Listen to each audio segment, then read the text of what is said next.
Para mí es un privilegio y estoy muy contenta de poder estar aquí con ustedes. Y lo que quería hablar tiene que ver con las guerras que nosotros enfrentamos. ¿Cuándo fue la última vez que tuviste que enfrentar una guerra, una situación que te hizo ponerte en la brecha? ¿Hace mucho o hace poquito? Hace mucho, hace poquito, ayer, hace un año. Depende de las guerras, ¿verdad? Y lo que quiero es empezar hablando de esas pequeñas batallas. Y entonces, cuando hablamos de batallas, pues en mi opinión hay dos tipos de batallas, ¿verdad? Están las batallas grandes y las batallas pequeñas, ¿verdad que sí?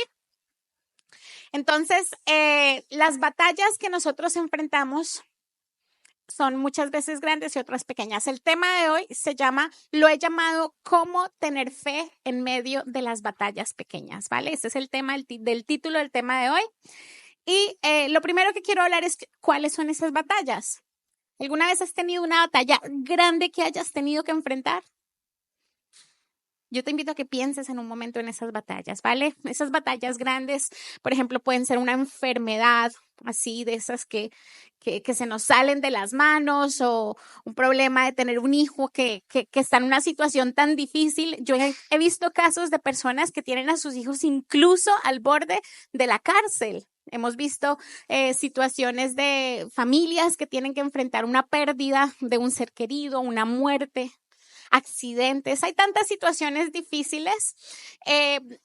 Me gusta mucho el ejemplo que tuvimos en Madrid de una familia que tenía un niño que tenía un tipo de cáncer muy raro, y ese niño era un niño como de 3, 4 añitos, muy, muy, muy pequeñito. Ese niño se estaba muriendo y toda la iglesia estaba sufriendo por ese niño, y orábamos y clamábamos y volvíamos a clamar, y los diagnósticos eran siempre muy malos. Un día decían, no, a ese niño vamos a tener que amputarle los brazos, amputarle las piernas, porque eran sus extremidades. Y toda la iglesia nos uníamos en oración y clamábamos por ese niño. Para la gloria de Dios, ese niño sobrevivió. Bueno, la historia es larga, pero ese niño es un milagro. Y qué bonito es ver esas cosas de Dios. Yo te invito a, si has vivido en tu vida una guerra que tú consideras grande y has visto la victoria de Dios, ¿puedes levantar la mano, por favor?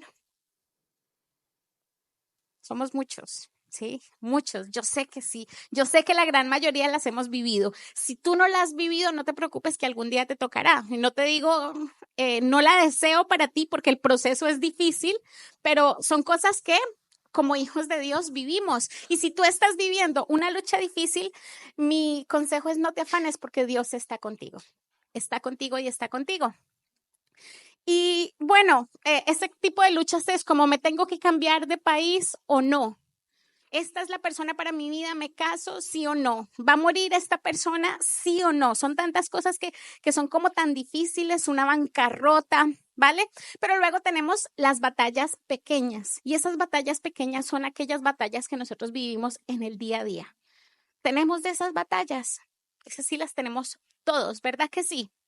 ¿Sabes qué es lo que me impresiona? Que en las batallas grandes, cuando nosotros nos pegamos al Señor, la gran mayoría, el 99%, por no decir el 100%, de las personas, de los creyentes, llegan a un milagro y obtienen una victoria. ¿Por qué? Porque Cristo pelea por nosotros. Pero muchas veces en esas batallas pequeñitas somos derrotados. ¿Sabéis por qué? Yo quiero preguntar, ¿en el sonido no hay manera de que las pantallas de aquí se puedan encender? Por favor. Vale, muy bien. Entonces, las batallas pequeñitas son batallas en las que normalmente perdemos. ¿Y sabéis por qué perdemos? Porque nos falta la fe. Cuando tenemos una batalla grande, ¿qué pasa? En la batalla grande tenemos que enfrentar un gigante que se nos sale de las manos. Y cuando se nos sale de las manos, ¿qué hacemos? Se lo entregamos al Señor, porque no nos queda otra. ¿sí? Pero cuando la batalla es pequeña, muchas veces se nos olvida entregarla al Señor. Queremos lucharla nosotros solitos, ¿vale? En una batalla grande sabemos lo que viene, entonces nos preparamos, cogemos la armadura de la fe, sacamos la Biblia, empezamos a hacer devocional, clamamos en familia. Pero cuando es una batalla pequeña, muchas veces llegamos sin prepararnos, sin ni siquiera hacer el devocional. Entonces la situación más pequeña nos come vivos, ¿sí? Muchas veces tenemos debilidades en nuestra vida con las que luchamos con todas nuestras fuerzas, ¿sí? Ay, no, es que tengo que luchar contra el control y me concentro y oro y clamo y salgo adelante. Pero al siguiente día me encuentro con una situación chiquitita y digo una mentira y ahí sí pierdo la batalla porque ahí no estaba preparado. ¿Vale? Entonces, esas guerras grandes son cosas muy puntuales que luchamos muy bien, pero las batallas pequeñas son diarias, son constantes y es allí donde la mayoría de nosotros estamos perdiendo el terreno con el enemigo. Entonces, eh, hoy quiero hablar de cómo podemos vencer estas pequeñas batallas. Primero tenemos que ver por qué nos están derrotando estas pequeñas batallas y cómo podemos evitar que nos derroten, ¿vale? Entonces yo te invito a que antes de seguir pienses cuáles son esas pequeñas batallas en tu vida. Les voy a dar un minutito para eso, ¿vale?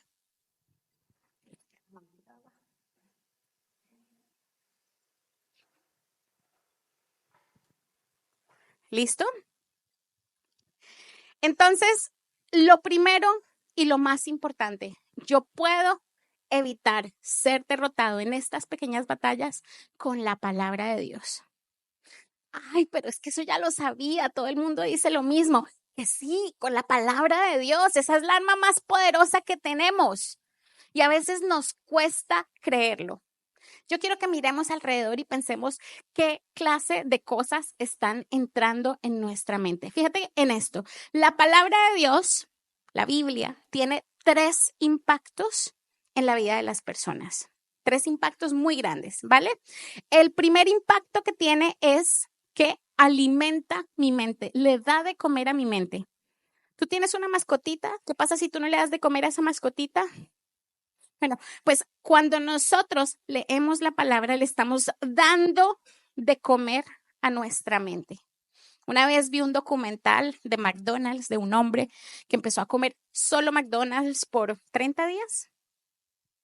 Bueno, el hombre casi muere al final del documental y muchas veces eso es lo que pasa con nuestra mente. Le damos a nuestra mente solo de comer un montón de comida chatarra, series de Netflix, leemos el periódico, que son cosas reales, pero que nos llenan de angustia, ¿sí? Yo no sé si a ustedes les pasan, pero yo veo las noticias y quedo angustiada. Veo cómo está de mal la situación y digo, uy. Veo la situación de un niño que sufrió y digo, ay, pobre niño, y quedo pensando en eso todo el día. ¿No les pasa lo mismo? Porque lo que nosotros dejamos que entre a nuestra mente está alimentando nuestra mente. ¿De qué alimentas tu mente tú? ¿Qué es lo que más ves? ¿Qué es lo que tenemos ahí cuando estamos en el metro y pasamos el teléfono? ¿Qué estás mirando en este momento en tus manos? ¿Instagram? ¿Es eso lo que te alimenta? Algunos levantaron la cabeza, los pillé. Entonces, así es como estamos alimentando nuestra mente y no la alimentamos con la palabra de Dios. Yo recuerdo en el tiempo de COVID, a donde tú miraras que había COVID, ¿sí o no? En el bus no puedes entrar sin tapabocas. Aquí no puedes hacer esto. Aquí tienes que tener tal distancia. Mirabas las noticias, COVID, COVID, COVID, muertos, enfermos, por todas partes. ¡Qué agobio tan horrible! Hubo una cantidad de gente deprimida y enferma solamente porque todo alrededor era COVID. La palabra resfriado desapareció. Ya no existía el resfriado, todo era COVID. Ya ni siquiera era alergia, ¿vale? Ya nadie tenía hay fever. El hay fever se fue y todo el mundo tenía COVID, ¿sí? Ya estornudar era pecado. Uno estornudaba y fuera de este lugar, fuera. Te mandaban a casa inmediatamente. ¿Recordáis? ¿Y qué teníamos nosotros en el corazón entonces? Miedo. Me acuerdo los primeros días cuando nos volvimos, cuando ya la gente podía congregarse libremente y nos sentábamos.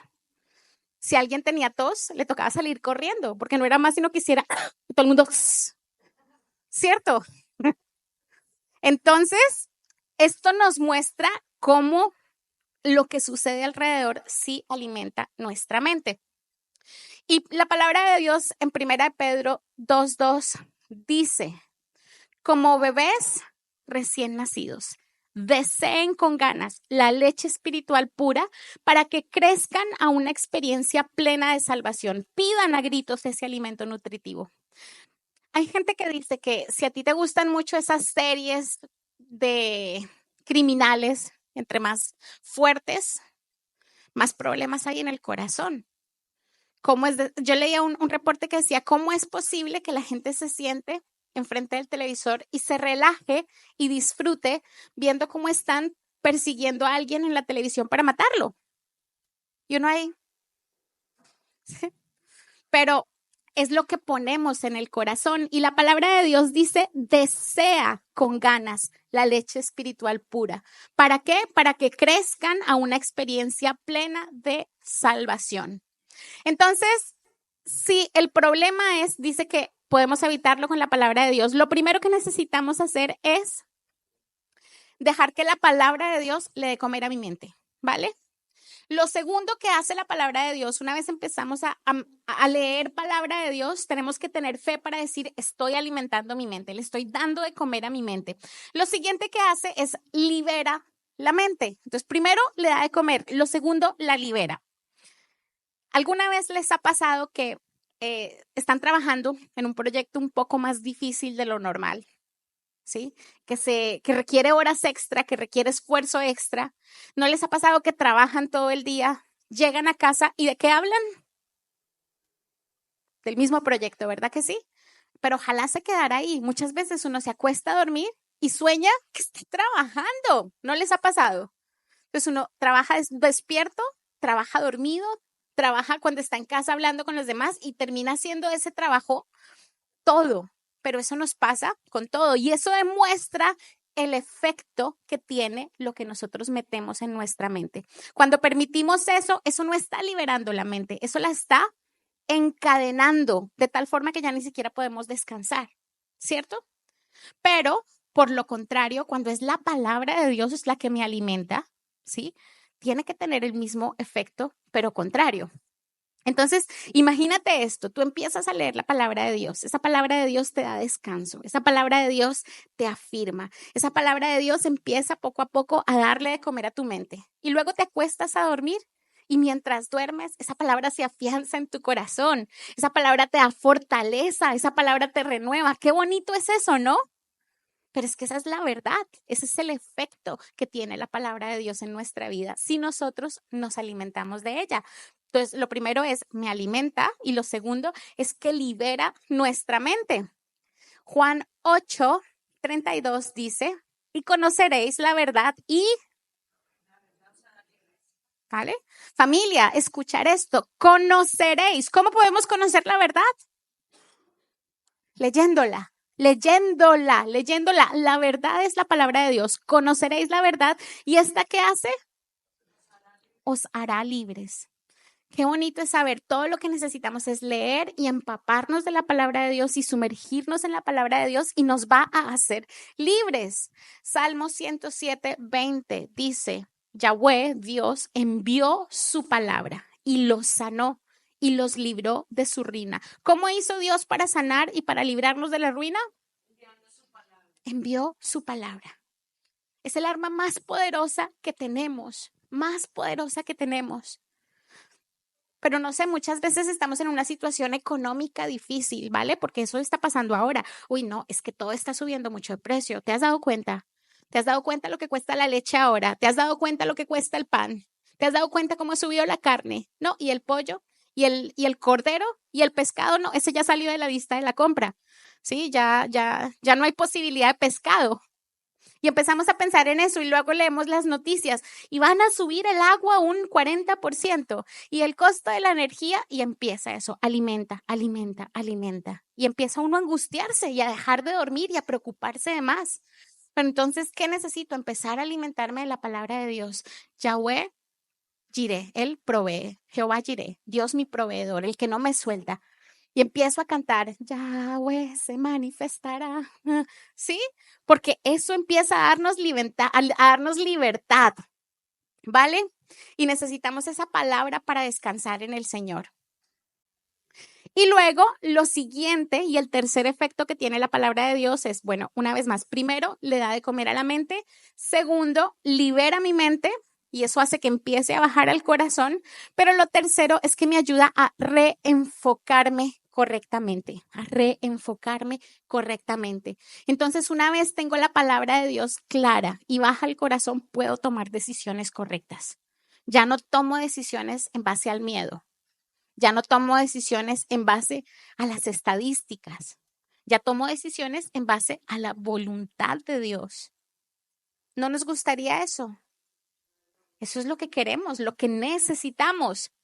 Salmo 19 dice, las enseñanzas del Señor son perfectas.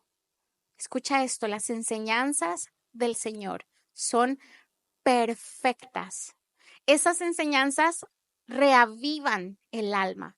Si nuestra alma está cansada, está seca, las enseñanzas del Señor son perfectas y reavivan el alma. Los decretos, lo que Él dice, es confiable. Dios es el único que puede hacer sabio del sencillo. Y los mandamientos del Señor son rectos. ¿Traen qué? ¿Qué traen los mandamientos del Señor? Alegría al corazón. Alegría al corazón. Los mandatos del Señor son claros y dan buena percepción para vivir. Qué bonito es el efecto que tiene la palabra de Dios. Entonces, si yo estoy pasando una dificultad económica y estoy asustado y empiezo a leer la palabra de Dios, yo te puedo asegurar que Dios te va a afirmar, Dios te va a decir qué tienes que hacer, Dios te va a fortalecer, Él te va a decir, hijo mío, no te preocupes, te tengo en mis brazos, no te va a faltar nada. Y luego cuando nos encontremos en el momento de tomar una decisión financiera, voy a poder hacer esa decisión no basado en el temor y no basado en mis emociones, sino que voy a mirar al cielo y le digo, Señor, ¿qué opinas? Y si el Señor dice, dale, digo, dale. ¿Mm? En medio del COVID, que fue la época más complicada, es donde más tuvimos que invertir en nuestras instalaciones. Ahí fue cuando surgió el balconcito ese que tienen ahí arriba en las cabezas. En medio del COVID fue cuando surgió la plataforma aquí al lado y nos extendimos, ¿sí? Y en el tiempo en el que todo el mundo estaba apretando el bolsillo, el Señor nos llevó a soltar. Pero cuando es Dios el que dice, Dios libera la mente, Dios sabe lo que necesitamos, ¿vale? Muy bien, entonces, vuelvo y digo, ¿cómo? ¿Por qué nos derrotan las pequeñas batallas? Lo primero es porque no tenemos visión. Nos dejamos contaminar por lo que vemos, por lo que escuchamos, por lo que sentimos. ¿Y cómo puedo evitarlo? Con la palabra de Dios. Con la palabra de Dios, porque la palabra de Dios le da de comer a mi mente, la palabra de Dios libera mi mente y la palabra de Dios reenfoca mi mente. ¿Hasta ahí vamos bien? Muy bien. Entonces ese es el punto número 1. La segunda razón por la que nosotros perdemos esas pequeñas batallas es porque con la rutina del día perdemos frescura.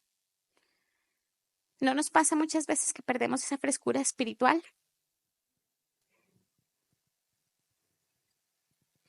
Cuando tenemos esas batallas grandes, como por ejemplo lo que yo les dije, esta familia que en su momento que tenían a su chiquito, a su niño amado, a su consentido, con un cáncer tan fuerte, esa familia estaba pero arrodillada, pegada a Dios con todo el corazón. Vamos, hacían devocionales de 3 horas. Antes de comer oraban, después de comer oraban, en todo momento alababan y estaban siempre pegados al Señor y Dios los llevó a niveles de fe impresionantes. Pero el niño sobrevive, todo se pone bien y bajamos el nivel. Perdemos un poco la frescura. ¿Qué pasó con esta misma familia? Menos de un año después, pasaron una situación económica pequeña, ni siquiera fue una situación económica grande. Uno de los dos se quedó sin trabajo y pues tenían un poquito menos de ingreso y eso los tumbó. Ya ellos no sabían qué hacer. Ya estuvieron casi a punto de irse de la iglesia. ¿Pero qué pasó? ¿Dónde quedó la fe del gigante? La fe del niño que se estaba muriendo. ¿Dónde quedó la mamá que clamaba? Después te estabas enredando porque te faltaban 50 libras. Pero eso nos pasa porque perdemos la frescura, porque dejamos de estar ahí con esa pasión en el corazón. Y pasa lo mismo que pasa en las parejas, ¿no? ¿No les pasa que al principio cuando son novios, el hombre mira a la chica y le dice, mi reina, mi princesa, mi muñeca? Y luego años después, amor. Por ahí he escuchado unos que les dicen, oiga, y a otro que dice, ¿sí o no? Eso mismo nos pasa con el Señor, ¿sí? Primero es mi Dios, mi adoración, mi Señor, mi vida. Y luego es, ve, Señor, ¿cierto? Entonces no podemos perder esa frescura con el Señor. Cuando perdemos esa frescura empezamos a secarnos, a secarnos, a secarnos, se nos secan los huesos, ¿sí? Entonces, cuando empezamos a secarnos, vamos a ponerle nombre a las cosas, porque aquí las cosas se llaman por lo que son. Eso se llama ser fariseos. Nos volvemos religiosos. Esa palabra es muy fea, pero nos pasa a todos. Tenemos que mantener esa frescura viva, ¿vale? La palabra de Dios dice, estad pues, esto es en Gálatas 5, estad pues firmes en la libertad con que Cristo nos hizo libres. Yo te hago una pregunta, ¿Cristo no te hizo libre? ¿Cristo te libertó? ¿Tú te sientes libre por Cristo? ¿Sí o no? ¿Cuántos aquí son libres por Cristo? Por favor, ¿sí? Entonces, estad pues firmes en la libertad con la que Cristo nos hizo libres y no estéis otra vez sujetos al yugo de esclavitud. No os volváis a esclavizar otra vez. Nos gusta esclavizarnos, ¿sí? Llegamos y a los pies del Señor y todo es un deleite. En mis primeros días de cristiana, cuando yo estaba así, yo me acuerdo que yo soñaba con el Señor. En mis sueños el Señor me tomaba de la mano y volábamos juntos. Y yo era como, wow, qué sueño tan bonito. Pero luego uno va perdiendo y va perdiendo y va perdiendo esa frescura. Y llega el día en el que tú te levantas y, iglesia, ay, qué pereza, es que tengo que mejor quedarme en la cama. ¿Sí? Y ya deja de ser el deleite, se vuelve esa carga pesada. Si eso es lo que estamos sintiendo en el corazón, vamos a ponerle nombre a las cosas. Nos estamos volviendo religiosos y necesitamos frescura. La palabra de Dios, el mandamiento más importante, esto lo estaba diciendo Carlos en una de las prédicas, es ama a Dios por sobre todas las cosas y al prójimo como a ti mismo. Es el mandamiento más importante de la Biblia. Ahora lo estamos haciendo, ese no se nos puede olvidar. Tenemos que amar a Dios ¿cómo? Por encima de todas las cosas y al prójimo como a nosotros mismos. Y eso lo estamos haciendo, estamos amando a Dios por sobre todas las cosas y estamos amando al prójimo también. Entonces, cuando perdemos esa frescura, empezamos a volvernos religiosos, empezamos a cuestionarnos las cosas. Ahí es cuando llega ese pensamiento que dice, ¿será que vale la pena ir a la iglesia? Es que yo no sé de verdad si vale la pena. ¿Será que Dios existe? Es que a este punto no estoy seguro. A veces me lo cuestiono. ¿Mm? Pero realmente no es eso, es que estamos perdiendo la frescura y no estamos experimentando ese amor. Es como cuando en una pareja dejan de dedicarse el uno al otro y se pierde ese amor, ya uno le da hasta pereza. ¿Sí? Muy bien. Entonces, eh, cuando pasa esto, cuando estamos en esa religiosidad, todo cuesta más. Nos cuesta poner en práctica la palabra de Dios. ¿Sí? Todo cuesta, todo se hace difícil. Entonces, uno sabe, yo me enfado con alguien y yo sé que tengo que perdonar, pero ay, no, Señor, es que ¿cómo perdono? Es que no. ¿Sí? Hago algo mal y me dicen, tienes que humillarte. Y yo, Señor, pero ¿cómo me humillo? Ya todo se vuelve difícil, todo se vuelve pesado, todo se vuelve una carga. Y así se vuelve nuestra vida espiritual. Salmo 51:6 dice, he aquí, tú amas la verdad en lo íntimo y en lo secreto me has hecho comprender sabiduría en lo íntimo, en lo privado, ¿vale? Entonces todo se vuelve difícil y es ahí cuando tenemos clarísimo que nos hemos vuelto religiosos. ¿Y qué hay que hacer en ese caso? ¿Cómo puedo evitarlo? Es tan simple que nos cuesta. Volviendo a lo básico, deleítate en el Señor, deleítate en el Señor. ¿No les gustó la alabanza? Qué bonito, ¿verdad? Deleitarse en el Señor. Cuando estamos religiosos venimos y la alabanza es como uno está ahí así, pero por dentro está como mirando el reloj a ver si ya casi se va a acabar. Ay, qué alabanza tan larga, ¿no? Se vuelve larga. Pero cuando estoy deleitándome en el Señor, te mira uno, uy, ya se acabó tan rápido, ¿sí? Y eso es deleite, eso es bueno, eso es gozarnos. Yo lo he dicho muchas veces, pero recuerdo cuando mi marido y yo estábamos hablando antes de casarnos y un día nos echamos 5 horas hablando por teléfono. Y el que conoce a Sebastián sabe que 5 horas hablando no es cosa fácil, ¿eh? 5 horas hablando por teléfono, pero eso nos pasa con el Señor cuando uno está, cuando uno tiene esa frescura, uno quiere pasar tiempo con Dios, quiere. ¿Tú quieres pasar tiempo con Dios? Si no lo quieres, no pasa nada, no estamos aquí para juzgarnos, simplemente dile, Señor, dame frescura, quiero volver al primer amor, quiero avivar mi corazón, quiero refrescar mi vida en ti, disfrutar de ti y que tú disfrutes de mí. Entonces, Salmo 37, del 4 al 5, dice, deleítate a sí mismo en Jehová. Y él, ¿qué dice ahí? Vamos a leerlo juntos. Dice, deleítate a sí mismo en Jehová y él te concederá las peticiones de tu corazón. Encomienda a Jehová tu camino y confía en él y él hará. Esa palabra es para ti. Qué palabra tan bonita. Apropiate de ella. Esa es para ti. Entonces, vamos a deleitarnos en el Señor. ¿Cómo me deleito en el Señor? Pues tengo que empezar a poner música, separar tiempo o conscientemente a poner tiempo para el Señor y empezar a cantar, aunque me cueste al principio, empezar a alabar, aunque me cueste. Tengo que empezar a... a mí me gusta a veces cuando me siento así muy fría y me cuesta, le escribo una carta porque lo hago diferente, salgo de la rutina y me expreso con el corazón. Todo lo que me saque de la rutina y me ayude a conectarme con Dios es bueno. Escríbele una carta de amor, dedícale una canción, compone una canción nueva o pégate ahí una agarrada con el Señor. Agarrada me refiero de di lo que sientes. Señor, es que siento esto y esto y esto y desahógate con Él, que también es necesario a veces y luego descansamos en el Señor. ¿Listo? Muy bien.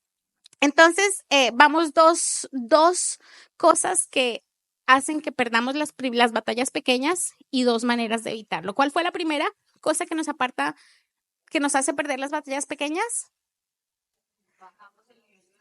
Lo primero es la pérdida de visión y eso se soluciona ¿cómo?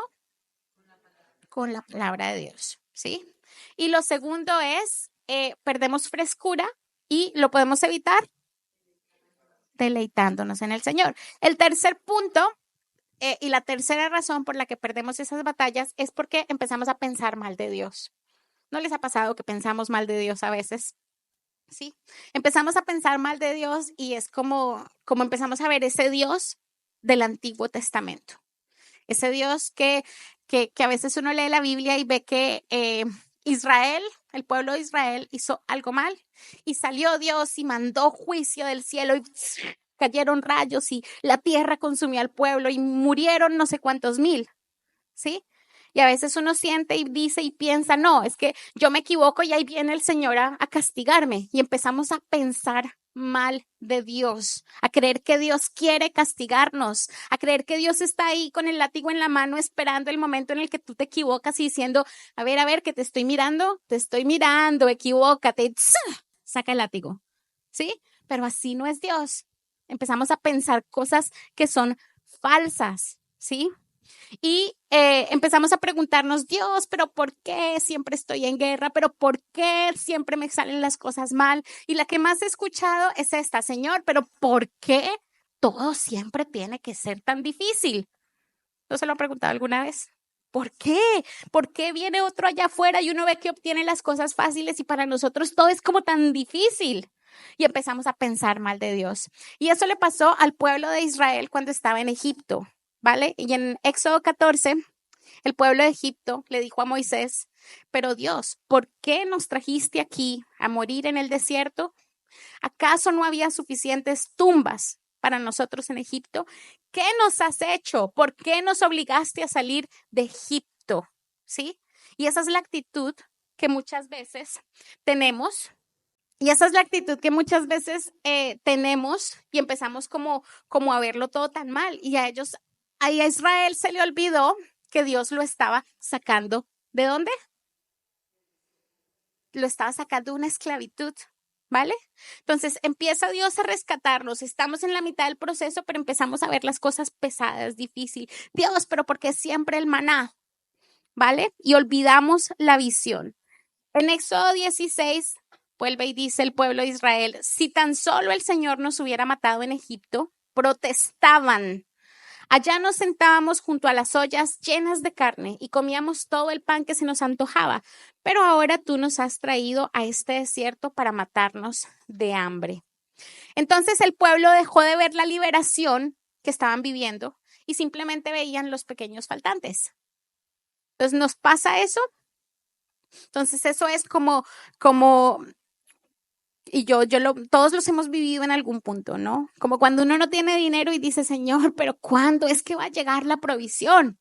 O como cuando hay una persona soltera y día tras día se levanta y, Señor, pero ¿cuándo vas a proveer tú al hombre o a la mujer que estoy buscando? Y empieza, y cada día se vuelve una carga y una carga y una carga. Muy bien, entonces, ¿cómo puedo vencer este punto? Eligiendo confiar en Dios y unificándome con Él, ¿vale? No, me he perdido, perdón. Pensando y recordando que Dios es bueno, lo siento, recordando que Dios es bueno. Entonces tengo que recordar que Dios es bueno. ¿Cuándo es Dios bueno? En todo tiempo, en todo momento, en todo lugar, en toda circunstancia. Dios es. Y tenemos que creerlo, tenemos que declararlo, tenemos que escucharlo. Dios es bueno, aún en los momentos más difíciles, cuando vemos todo color de hormiga, como dicen en Colombia, o sea, todo difícil. Dios es bueno y seguirá siendo bueno. Y cuando lo creemos, nos damos cuenta después que Dios nos da la victoria. Y más adelante vamos a mirar atrás y sonreír y decir, mira la victoria que me dio el Señor. Pero hay momentos en los que todo se ve de color hormiga y ahí tenemos es que recordar, Dios es bueno, no importa lo que estoy sintiendo, no importa lo que estoy pensando. ¿Y cómo lo hago? Pues mira, a mí me sirve mucho recordar lo que Dios ha hecho por mí. Me sirve muchísimo recordar lo que Dios ha hecho por mí. Entonces, estoy pasando un momento difícil, estoy sin fuerzas, pero miro para atrás y digo, Señor, cuando estuve sola, tú me rescataste. Cuando necesitaba alimento, tú me diste de comer. Cuando estaba perdida y no tenía futuro y estaba destruyendo mi propia vida, tú me sacaste y me ayudaste a construir. Cuando tuve a mis familiares enfermos y muriéndose, tú los rescataste. Cuando te clamé por esta persona, tú la ayudaste. Cuando te pedí en mi necesidad, tú me diste. Y me encanta hacer eso. ¿Cada cuánto te sientes tú a mirar lo que el Señor ha hecho por ti y le das gracias? Dios, gracias. Yo te animo a que lo hagas, a que mires tu vida, a que recuerdes lo que el Señor ha hecho por ti. Si Él ha sido bueno antes y no te falló, ¿tú crees que te va a fallar hoy? Si no te dejó caer antes, te va a dejar caer hoy. El mismo Dios de ayer es el Dios de hoy. Entonces, amén, eso es amén. Entonces, no podemos dejar de confiar en eso, hay que mirar nuestra transformación, tengo que mirar cómo Dios ha transformado mis inseguridades y decir, vale la pena, voy a seguir, ¿vale?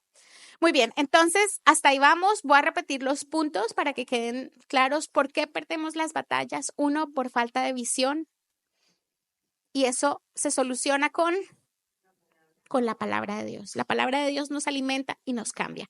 Dos, ¿cuál es el segundo punto? Perdemos frescura, nos volvemos religiosos. ¿Y cómo se soluciona esto? Deleitándonos en el Señor. El tercer punto, ¿cuál es? Porque pienso mal de Dios. ¿Y cómo puedo solucionar esto? Recordando que Dios es bueno. El cuarto punto, la cuarta razón por la que perdemos las batallas, porque quiero el resultado, pero no quiero el proceso. A esta nos pasa mucho. Yo quiero el resultado, pero qué pereza el proceso, ¿sí? Entonces Dios nos da promesas o el plan que tenemos en mente, pero qué pereza el proceso, ¿no? He visto parejas que claman por hijos y claman por hijos y en el proceso se desaniman, pierden paciencia, ya sienten que no se puede, o llega el niño y dicen, ay, no, pero es que este muchacho, ay, es que es insoportable, es que no lo soporto, es que ya no sé qué hacer con él, ¿sí? Entonces, las pequeñas cosas como que nos van haciendo perder fuerza, ¿vale? Esto es como, ¿habéis visto las películas de Hollywood? ¿Sí? Que todo va bien, todo va bien, todo va bien y de repente todo va mal, todo va mal, todo va mal. Pues eso mismo nos pasa, ¿sí? La vida cristiana es como las películas de Hollywood, da giros inesperados, tiene curvas peligrosas, ¿vale? Pero eso es bueno. Ahora, ¿por qué? A veces uno se pregunta, Señor, ¿pero por qué? ¿Por qué ninguna cosa es inmediata? Deuteronomio 1:8 nos dice, mirad, esto es cuando el pueblo de Israel finalmente llegó a la tierra prometida. Dios les dijo, mirad, he puesto la tierra delante de vosotros. Después de 40 años en el desierto, aquí está la tierra, al fin. Y Dios les dice, entra y toma posesión de la tierra que el Señor juró a dar a vuestros padres, Abraham, Isaac y Jacob, a ellos y a su descendencia después de ellos. Entonces uno dirá, después de 40 años en el desierto, ya llegaron a la tierra prometida, pero no, llegaron y a batallar. Tienen que conquistar, o sea, no te la dio en bandeja, tienes que lucharla. Y así son las cosas con Dios. Cuando Dios nos da algo, tenemos que batallarlo, tenemos que lucharlo. Y uno dice, ay, pero qué cansancio, ¿por qué? ¿Y sabes por qué razón es así? Porque a Dios le importa más nuestro carácter y nuestro corazón. Dios no gana nada bendiciéndonos si en el proceso nuestro corazón no cambia. ¿Sí? Entonces, a Dios más que el resultado le importa el corazón de cada uno de nosotros. Entonces, pierdo las batallas porque quiero el resultado, pero no quiero el proceso. ¿Cómo puedo evitarlo? Puedo evitarlo eligiendo confiar en Dios y unificándome con Él. A Dios le importa el carácter. ¿Ha habido un cambio en tu carácter desde que conociste a Cristo? Yo estoy segura que la gran mayoría de nosotros podemos decir sí. ¿Y cómo sucedió ese cambio? Ese cambio no sucedió de la noche a la mañana, que hoy me levanté más paciente porque sí. No, yo tuve que aprender paciencia y el Señor me la enseñó. Yo tuve que calmar la ira y el Señor me lo enseñó. Sí, hay tantas cosas que el Señor nos va enseñando en procesos que tal vez no nos gustan, pero que para Dios son importantes, porque más importante que bendecirme es para Él mi corazón. Lo que Dios más ama y más valora es el corazón de cada uno de nosotros. ¿Sí?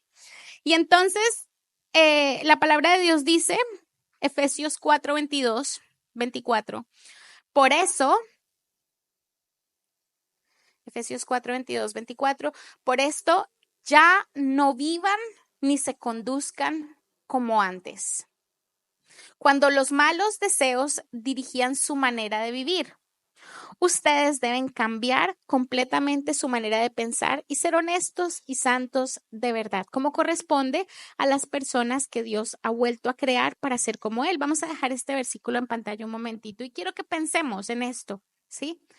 Dios quiere santificarnos y esto no se logra así. Dios tiene procesos, hoy te trata un pedacito por aquí, mañana un pedacito por allá, pero Dios es bueno y lo va haciendo, y lo va haciendo, y lo va haciendo, y nos va transformando, ¿vale? Entonces, otra cosa muy bonita es que en ese proceso, Dios no solamente nos trata a nosotros, sino que Él es multifacético. Ahí sí le gana a las mujeres que hacen 5 cosas a la vez, pues Dios hace 20 cosas a la vez. Y a medida que trata mi corazón, trata el corazón de todos los que están alrededor mío también. Qué bonito, ¿verdad? Muy bien.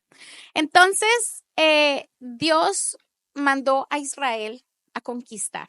Ya tenían la tierra prometida, pero les dicen conquista. ¿Por qué?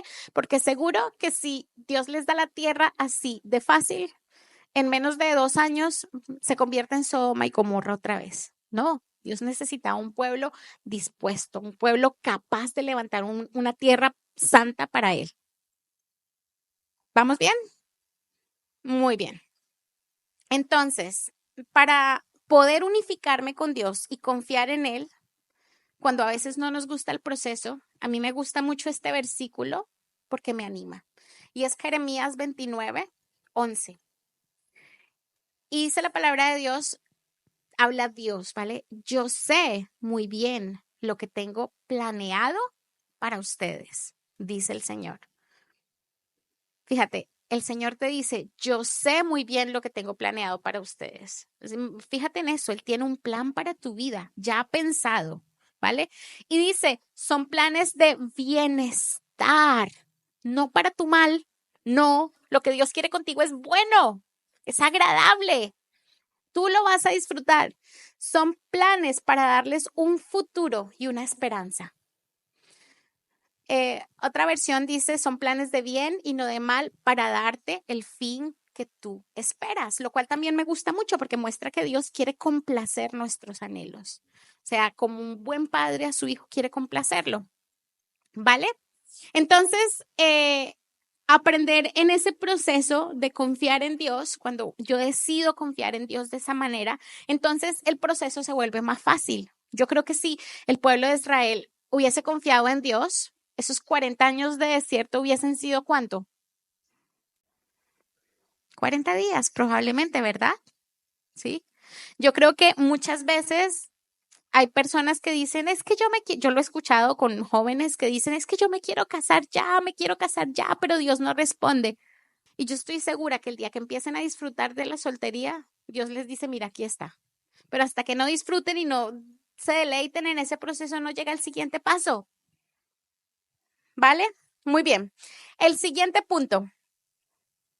Bueno, aquí está Filipenses 4:12-14. Dice, sé vivir en escasez, son palabras de Pablo, y sé vivir en abundancia. En todo y por todo he aprendido el secreto. Lo mismo de estar saciado que de tener hambre. Lo mismo de tener abundancia que de padecer necesidad. Todo lo puedo en Cristo que me fortalece. Y este es el último punto. Ya vamos a acabar. El último punto y el último motivo por el que tenemos tendencia a perder las batallas es porque empezamos a luchar en nuestras fuerzas. ¿Nos ha pasado? Entonces, cuando es una batalla grande, se nos sale de las manos, ¿sí? Yo no puedo hacer nada contra el cáncer de un niño, yo no puedo hacer nada contra una enfermedad grande. Si hay alguien que se está enfrentando un proceso de cárcel, es que yo no puedo hacer nada. Y cuando se nos sale de las manos, entonces clamamos a Dios, le pedimos, nos humillamos y dejamos que Dios haga. Pero en las batallas pequeñas, qué tan fácil es decir, no, vamos a hacer esto. Y hay que comprar esto, y entonces vamos a ir a tal sitio, y empezamos a tomar decisiones tan rápidamente que sacamos a Dios de la ecuación, ¿sí? A plus B igual C. Y Dios se quedó fuera de la ecuación. ¿Por qué? Porque se nos olvida meterlo. Nos volvemos autosuficientes. Resulta que cuando estaba Israel en ese proceso de conquista, ¿sí? ¿Sabéis cuál fue la primera batalla? El primer sitio que ellos conquistaron en la tierra prometida. Jericó, ¿sí? Llegaron a la tierra prometida y la primera batalla que tuvieron que enfrentar fue la batalla de Jericó. ¿Alguien sabe cómo derrotaron a Jericó? Dándole vueltas. ¿Y qué más hacían? Dándole vueltas y qué más. Y alabando y cantando. Qué estrategia de guerra tan mala, ¿verdad? Es una estrategia mala, vamos a ser sinceros. Y cuando ellos alababan y cantaban, ¿qué pasó?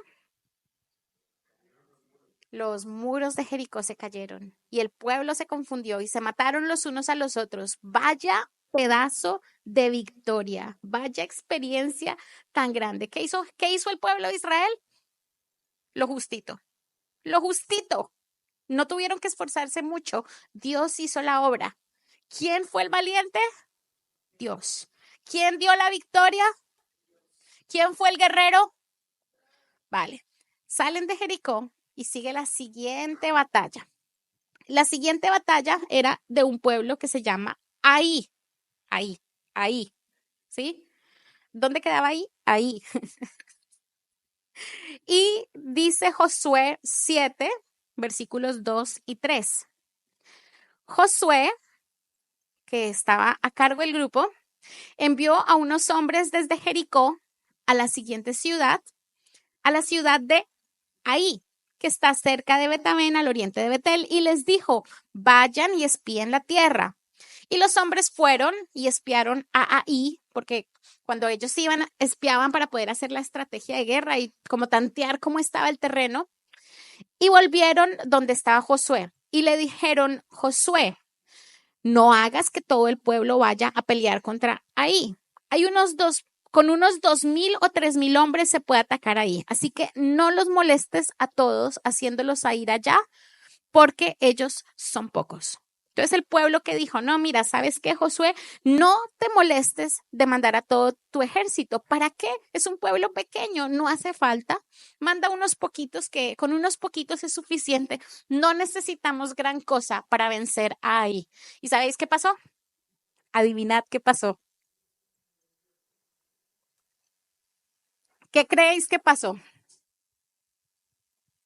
Pues que perdieron la batalla. Por supuesto que perdieron la batalla. ¿Sí?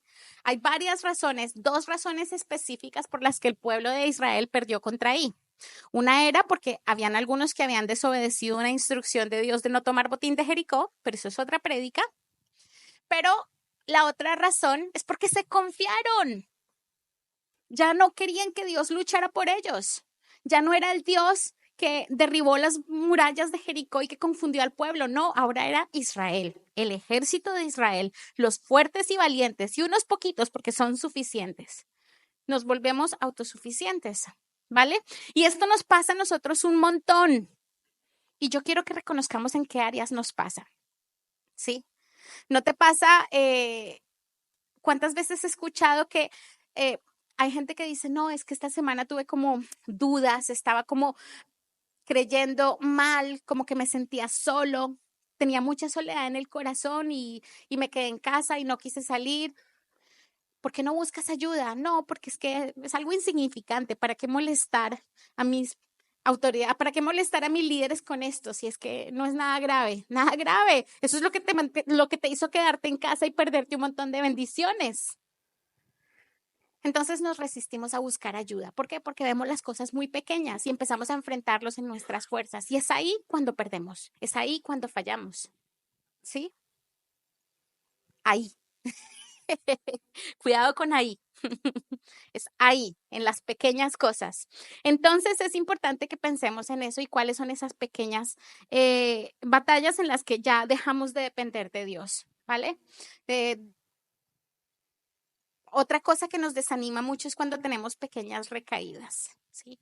Tenemos un pecado grande, un pecado fuerte que estamos tratando, una adicción, por ejemplo, o el control, que es peor que la adicción, ¿sí? A mí me ha pasado mucho con el control, entonces he trabajado mucho el control en mi vida y ya llega el punto en el que lo tengo manejado, he aprendido un montón y luego tengo una pequeña recaída y en esas pequeñas recaídas empieza uno, ay, pero otra vez, Señor, otra vez, pero ¿por qué soy así? Y empieza uno a darse látigos y autoflagelarse a uno mismo porque nadie lo está flagelando a uno solito se encarga de ese proceso. Y luego para completar nos quedamos callados. Error, error. A mí me pasa, yo meto la pata y busco a Sandy. Sandy, he hecho esto, Sandy, otra vez. ¿Por qué? ¿Por qué soy así? Ya Sandy me dice, ya, tranquila, ya lo viste, ánimo. Y me ayuda a levantarme otra vez, ¿sí? Pero si no buscamos ayuda o no dependemos de Dios, esas pequeñas situaciones nos acaban, nos acaban.